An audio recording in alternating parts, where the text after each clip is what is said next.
झारखंड में 13 नवंबर को पहले चरण का मतदान होना है। इससे पहले राजनीतिक पार्टियों ने अपना प्रचार अभियान काफी तेज कर दिया है। मध्य प्रदेश के सीएम डॉक्टर मोहन यादव ने आज झारखंड के गोड्डा में एक विशाल जनसभा को संबोधित किया।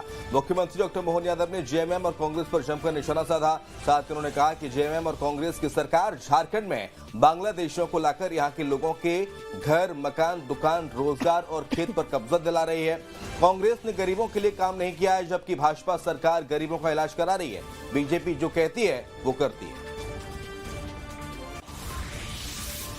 ईमानदारी की आपने जवानी के साथ आपने जो मेहनत की है, वो जो पैसा जुटाया था इस राज्य की मेहनत के लिए, काल के प्रवाह में ये जो डाका डाला, भगवान कृष्ण के काल में भी कंस ने डाका डाला था उग्रसेन की गद्दी पे।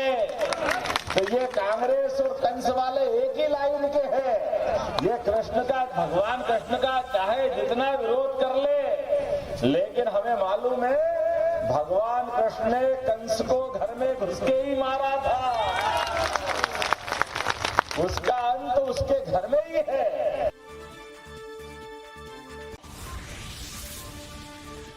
नर्मदापुरम संभाग की रीजनल इंडस्ट्रियल कॉन्क्लेव 7 दिसंबर को होगी। ये प्रदेश का 6वां रीजनल कॉन्क्लेव होगा। इसके लिए नर्मदापुरम संभाग आयुक्त केजे तिवारी की अध्यक्षता में बैठक हुई।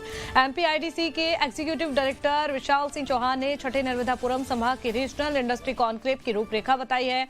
इन्वेस्टर्स मीट में 3 से 4 हजार लोग भी शामिल होंगे, जिसमें इन्वेस्टर, व्यवसायी, जनप्रतिनिधि और महत्वपूर्ण व्यक्ति भी रहेंगे। सुबह 10:30 बजे से कार्यक्रम का शुभारंभ हो जाएगा। तो वहीं सीएम मोहन यादव ने कहा है कि समिट में बड़ी संख्या में निवेशक आएंगे। सभी सेक्टर के निवेशकों को बुलाया गया है। प्रदेश की आर्थिक बढ़ोतरी के लिए यहां पर काम किया जाएगा। प्रदेश में छोटे बड़े उद्योगों को भी बढ़ावा मिलेगा।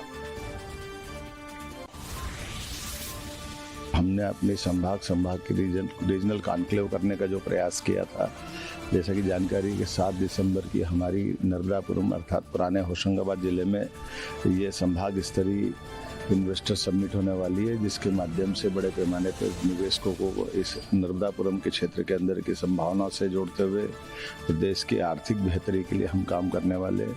इसी में भी सभी सेक्टर के लोगों को आमंत्रित किया है। आईटी से लगा करके हेल्थ, एजुकेशन, टूरिज्म या हेवी इंडस्ट्री, एमएसएमई या लघु कुटीर उद्योग, सभी प्रकार के उद्योग धंधे बढ़ा करके हमारे राज्य के लोगों के लिए रोज जैसा जीवन बेहतर हो सकता है, उस पर हम लगातार काम कर रहे हैं। मुझे इस बात की प्रसन्नता है कि प्रदेश के इस आह्वान का देश पे भी असर पड़ रहा है और इसी महीने इसी कारण से मैं विदेश भी जाने वाला हूं, जब भविष्य में फरवरी में होने वाली इन्वेस्टर समिट जो ग्लोबली होगी उसके लिए भी तैयारी कर रहे हैं। झारखंड में 13 नवंबर को पहले चरण का मतदान होना है। इससे पहले राजनीतिक पार्टियों ने अपना प्रचार अभियान तेज कर दिया है। आपको बता दें कि प्रधानमंत्री नरेंद्र मोदी ने झारखंड के बोकारो में एक जनसभा को संबोधित किया। प्रधानमंत्री ने जेएमएम और कांग्रेस पर निशाना साधा। पीएम ने कहा कि 2014 के बाद दिल्ली में सरकार बदली, आप सबने दिल्ली और केंद्र में आपके इस सेवक मोदी को सेवा करने का अवसर दिया। केंद्र में बीजेपी एनडीए सरकार बनी तो वहीं 10 साल में हमने 3 लाख करोड़ रुपए से अधिक झारखंड को दिया। भाजपा चाहती थी गरीब को पक्का मकान मिले, शहर गांव में अच्छे रास्ते बने, बिजली मिले, पानी मिले, इलाज मिले, सुविधा हो, पढ़ाई के लिए सुविधा हो, सिंचाई के लिए पानी मिले, बुढ़ापे में दवाई मिले। लेकिन जेएमएम सरकार में पिछले 5 साल में क्या हुआ? आपके हक की सुविधाएं जेएमएम कांग्रेस के लोगों ने लूट ली।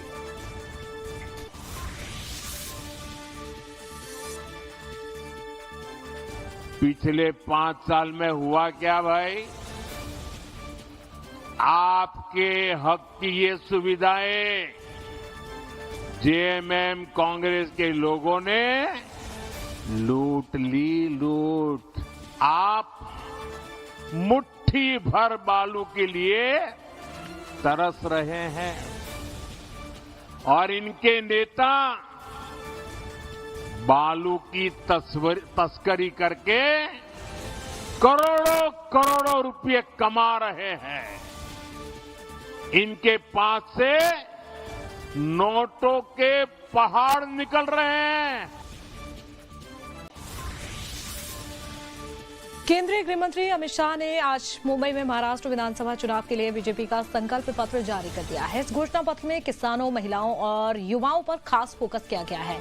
केंद्रीय गृह मंत्री अमित शाह ने कहा है कि 5 साल में 25 लाख युवाओं को रोजगार देंगे। इसमें महाराष्ट्र में पहले AI यूनिवर्सिटी बनाने की भी बात कही गई है। इसके अलावा छात्रों को 10,000 रुपए महीना, लाडली योजना के तहत 2100 रुपए और युवाओं के लिए स्किल सेंटर खोलने की बात कही गई है। तो वहीं अमित शाह ने कहा है कि महाराष्ट्र की जनता से कहता हूं कि आप लगातार तीसरी बार महायुति की सरकार को अपना जनादेश दीजिए। क्या कांग्रेस का कोई नेता वीर सावरकर का नाम ले ले? क्या कोई नेता बाला साहेब ठाकरे की तारीफ कर सकता है? राहुल गांधी वीर सावरकर के लिए 2 अच्छे शब्द बोलकर दिखा दे।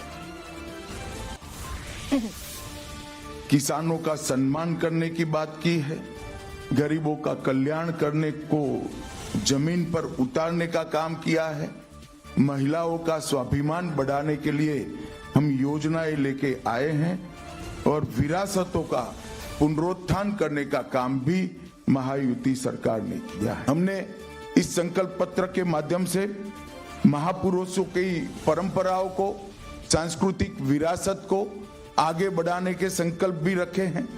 अराजकता फैलाकर विकास के नाम पर विफल राज देने वालों की विफलताओं से बोध लेते हुए मजबूत, समृद्ध और सुरक्षित महाराष्ट्र कैसे हो, इसका भी इसके अंदर आपको योजना दिखाई पड़ेगी।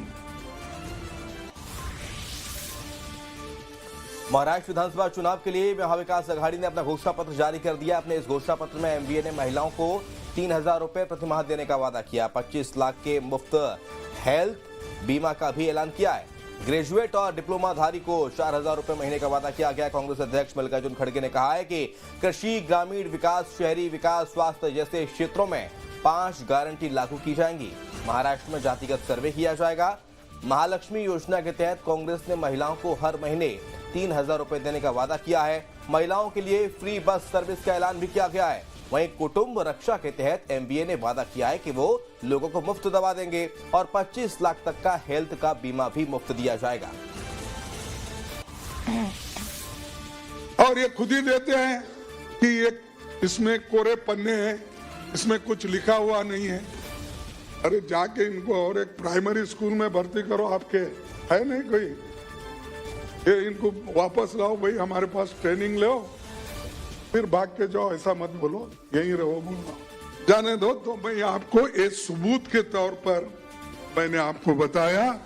इसीलिए सच्चाई ये है कि मोदी जी झूठ झूठ बोलते हैं और उनको सपोर्ट करने वाले कौन है? वो उनके शब्द को पूरा रिपीट करने वाले शाह है। मध्य प्रदेश में इंदौर के नेहरू स्टेडियम में आयोजित शौर्यवीर कार्यक्रम से पहले एक पोस्टर को लेकर विवाद हो गया। कार्यक्रम स्थल पर प्रधानमंत्री मोदी के बड़े बड़े होर्डिंग्स लगाए गए थे, जिसमें देवी अहिल्याबाई होलकर के पोस्टर उनके नीचे छोटे आकार में लगी हुई थी, जिस पर कांग्रेस ने कड़ा विरोध जताते हुए इसे अहिल्या माता का अपमान करार दिया। युवा कांग्रेस ने राजवाड़ा स्थित देवी अहिल्या प्रतिमा पर धरना भी दिया और बीजेपी पर देवी अहिल्याबाई का अपमान करने का आरोप लगाया। लोक माता देवी अहिल्याबाई होलकर जी को नरेंद्र मोदी जी के कदमों में उनकी तस्वीर लगा दी, क्या ये ठीक है? ये भाजपा के संस्कार है। भाजपा बोलती है हम बड़ी अनुशासित पार्टी है। तो आप, मैं आदरणीय कैलाश विजयवर्गीय जी जो मुख्य अतिथि, उसमें आदरणीय सुमित्रा महाजन जी से निवेदन करता हूं कि इन पे कार्रवाई की जाए और ऐसी कार्रवाई की जाए कि अगली बार करने वाला याद रखे कि लोक माता देवी अहिल्याबाई होलकर इस शहरी नहीं, प्रदेशी नहीं, इस देश की लोक माता है। इस चीज को लेकर हम धरने पर बैठे। हम चाहते हैं कि इन पे कार्रवाई हो। जम्मू कश्मीर के सोपोर में सुरक्षा बलों आतंकियों के बीच मुठभेड़ हुई, जिसमें सुरक्षा बलों ने एक दहशतगर्द को ढेर कर दिया। पहले 8 नवंबर को सुरक्षा बलों ने 2 आतंकियों को मार गिराया था। इसके बाद से ही सोपोर में सर्च ऑपरेशन चलाया गया। अधिकारियों ने बताया कि शनिवार को रामपुर जंगल में 2 से 3 आतंकियों के शिव होने की सूचना मिली थी, जिसके बाद सुरक्षा बलों का ज्वाइंट ऑपरेशन किया गया। इसी दौरान आतंकियों ने सुरक्षा बलों पर फायरिंग की। जवाबी फायरिंग में एक आतंकी को मार गिराया गया।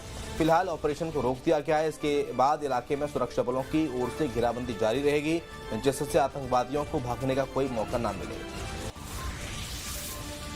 छत्तीसगढ़ के कोंडा गांव में बस्तर फाइटर के जवान ने शनिवार की रात सुसाइड कर लिया। जवान ने बेड पर अपनी पिस्टल से खुद को गोली मार ली। एसपीवाई अक्षय कुमार ने इसकी पुष्टि की। घटना उरंदा बेड़ा थाना क्षेत्र के फरसगांव ब्लॉक के बारदा गांव की है। बताया जा रहा है कि जवान हरिलाल नाग कोंडा गांव के बारदा का रहने वाला था, जिसकी धनोरा थाने में पोस्टिंग थी। मौके पर पिस्टल और मोबाइल भी बरामद हुआ है। घटना की जानकारी पर फरसगांव एसटीओपी अनिल विश्वकर्मा और केशकाल एसटीओपी मौके पर पहुंचे। छत्तीसगढ़ में सुरक्षा बलों के जवानों के सुसाइड करने का सिलसिला थमने का नाम नहीं ले रहा है। इससे पहले 5 जवान अपनी जान दे चुके हैं, तो वहीं एक पुलिस कांस्टेबल की हालत गंभीर रही और इनमें से एसएसबी का कांस्टेबल और सीआरपीएफ का हेड कांस्टेबल भी इनमें शामिल है।